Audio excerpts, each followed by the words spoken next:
दोस्तों, आज हम पढ़ेंगे class BA first semester UOU Uttarakhand open university GEYS 01 योग परिचय का मोस्ट इम्पोर्टेंट क्वेश्चन। योग सूत्र एवं गीता में योग की व्याख्या। प्रस्तावना। भारतीय दर्शन में योग का विशिष्ट महत्व है।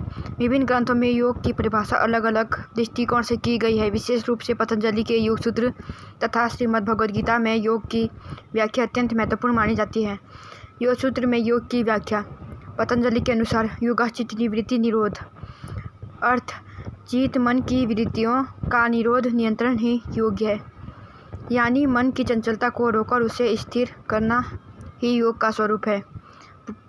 पतंजलि के अनुसार जब मन शांत हो जाता है तब साधक अपने वास्तविक स्वरूप को जान लेता है।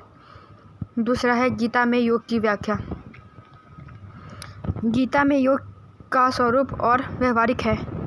इसमें योग को केवल ध्यान या समाधि तक सीमित नहीं माना गया, बल्कि जीवन के प्रत्येक कर्म में योग की भावना रखने पर बल दिया गया है।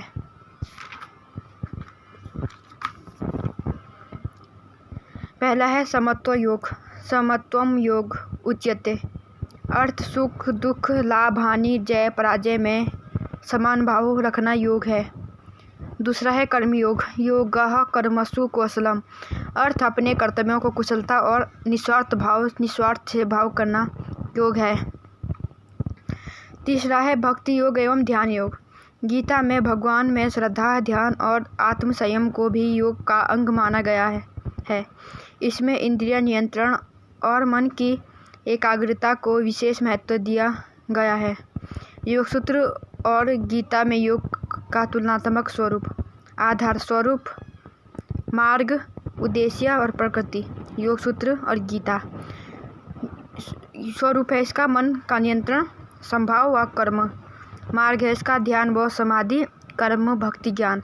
उद्देश्य है चित्त शुद्धि, जीवन में संतुलन। प्रकृति है आंतरिक साधना, व्यवहारिक साधना। दार्शनिक महत्व। दोनों ग्रंथों में योग को आत्मज्ञान और मोक्ष का साधन माना गया है। योग सूत्र को मानसिक अनुशासन की साधना बताता है, जबकि